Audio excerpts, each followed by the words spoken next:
Welcome to the Loyal Opposition Podcast. I'm Bernie Flowers, one of Uncle Sam's wayward children, and I believe that our country's best days are still in front of us. But those best days, if they are to come, we need to change the direction of the country right now before it's too late. I intend to talk about important topics every week in hopes of helping to improve our country and our way of life. We ask that you please like, share, and subscribe as we try to grow our channel and provide a voice to America's forgotten middle class. So now, let's get started. Welcome to episode 68. When something goes wrong with the circus, they send in the clowns. They send those clowns in to distract people from what's really going on. Our national circus seems to be falling apart. There's clowns everywhere. Did we just experience a coup? Let's think about this a little bit. Who convinced Joe Biden that debating Trump back in June was a good idea? That's nearly 2 months before the normal Democrat convention. Traditionally, the major parties don't debate until September of an election year. Let's not forget the Democrats. They have Joe Biden in office for the next 6 months. He could stumble us into all sorts of mischief between now and then. And if Joe Biden is too frail to run for president, how is he strong enough to govern our country until the 20th of January? For that matter, he's run the country for 3.5 years, or better yet, who's run the country? So if he's too frail to run for office, who's running America?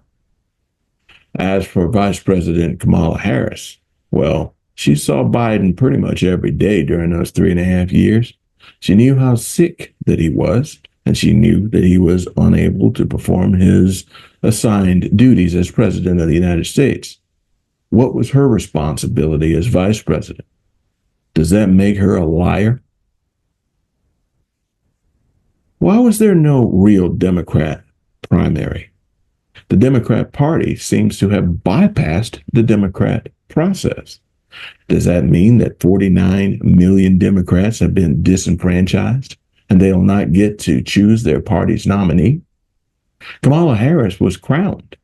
All the big-time Democrats seem to be endorsing her. The Democrat frontrunner, she is now.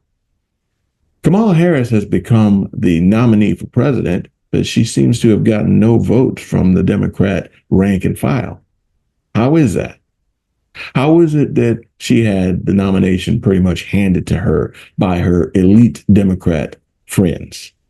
The same people who want you to go to war with Russia and China and Iran while they make a gang of money and your kids to go off to fight bankers' wars. The real question here is, what are we going to do about it?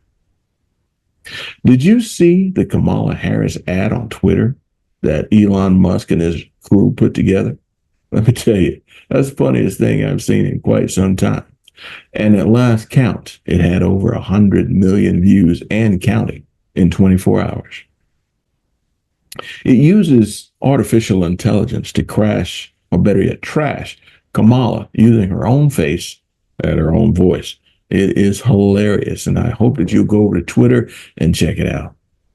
But while we laugh at this very, very funny and very, very sophisticated political humor, let's think of what artificial intelligence can really do. What can it really accomplish in the future? As I laugh at Kamala, I am unnerved at the possibilities. Soon you won't be able to tell what's real and what's fake. Maybe the Joe Biden clown show that we've experienced over the last 3.5 years has been all fake. You never know. The real question is, what are we going to do about it? Did you see the opening ceremony at this year's Olympics? Drag queens performed at the opening ceremony in Paris. It was so egregious that Russian President Putin commented on the spectacle. He said that the West is promoting Satanism. Do you agree? What was this picture that they showed supposed to be? To me, it looks like they were mocking the classic Lord's Supper that is so familiar to Christians? Why are they allowed to mock our beliefs? What does that display have to do with sports? You're cool with that? You're cool with your children seeing that? If that was the caricature of the Prophet Muhammad, wouldn't there be riots in the streets? So if so, why are we so-called Christians doing nothing about it? Like I said, the world's in the middle of a three-ring circus, and the clowns are taking over. Well, that's about it for now. This has been the Loyal Opposition Podcast, produced in association with Fallback Productions and other podcasters. I ask that you like, share, and subscribe. Be sure to get your copy of my book, Black Values Matter, available as an ebook on Amazon, Audible, and Apple Books. And also, it's okay to disagree, but if we want our country to prosper, we must insist on unity, transparency, and civility from ourselves and our fellow citizens. Thanks for listening to the Loyal Opposition Podcast. See you next week.